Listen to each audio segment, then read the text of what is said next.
السلام علیکم ورحمۃ اللہ وبرکاتہ۔ جی ویورز، کیسے ہیں؟ اللہ تعالیٰ آپ سب کو سلامت رکھے اور اللہ تعالیٰ ہم سب کو ایمان اور صحت کی بہترین حالت میں رکھے۔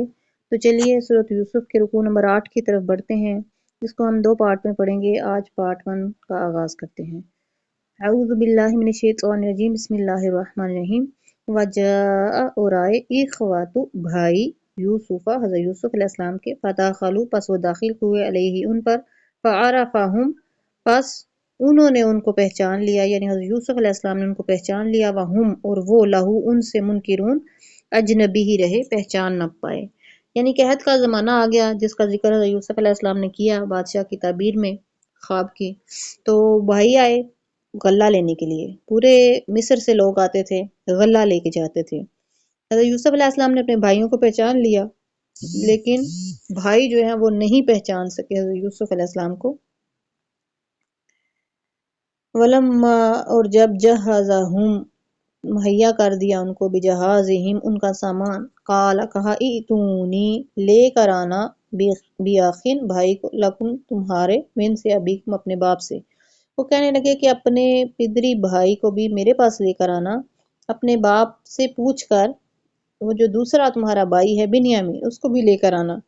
یوسف علیہ السلام کے ساتھ ان کی کچھ زیادہ محبت تھی، کیونکہ وہ ان کے ساتھ ساتھ اس طرح رہتے تھے۔ حضرت یعقوب علیہ السلام کو بھی دونوں بھائی وہ زیادہ پیارے لگتے تھے۔ تو حضرت یوسف علیہ السلام نے اس محبت میں آ کر کہا کہ وہ بھائی جو تمہارا دوسرا ہے اس کو لے کر آنا، جس کو ساتھ نہیں لے کر آئے۔ ارا کیا نہیں، ترون تم دیکھتے، انی بے شک میں، اوفی پورا دیتا ہوں، الکیل ناپ تول، وانا اور میں، خیر المنزلین مہمان نواز بھی ہوں۔ تم نے دیکھا تو ہے کہ میں کس قدر ناپ تول پورا دے رہا ہوں، اور میں مہمان نواز بھی ہوں۔ فَإِن پس اگر نہیں، تَأْتُونِی تم اسے میرے پاس لاؤ گے، بھی اس کو، فلا پس نہیں، کیلا دیا جائے گا پیمانہ، لکم تمہیں، اندی میرے پاس، ولا تقربون اور نہ ہی تم میرے قریب آ سکو گے۔ تو غلے میں سے کوئی بھی پیمانہ بھر کے تمہیں غلہ نہیں دیا جائے گا، اور نہ ہی تم میرے قریب آ سکو گے۔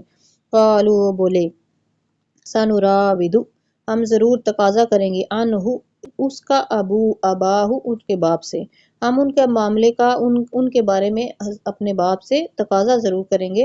وَإِنَّا اور بے شک ہم، لَفَاعِلُونَ ضرور ایسا ہی کریں گے۔ وقال اور کہا، لِفِتْيَانِهِ اپنے غلاموں سے، اجعلوا رکھ دو، بِضَاعَتَهُمْ ان کی رقم، فی رحالہم بوریوں میں، جو ان کی رقم ہے وہ بھی ان کی بوریوں میں رکھ دو، لعلہم تاکہ وہ، یعرفونہا اس کو پہچانے، اذا انقلبوا جب لوٹے، الی اہلہم اپنے گھر والوں کی طرف، لعلہم شاید کہ وہ، یرجعون لوٹ کر آئیں، شاید کہ وہ رقم کے سبب ہی لوٹ کر آ جائیں، اس لیے ان کی رقم کو بھی ان کی بوریوں میں بند کر دینا۔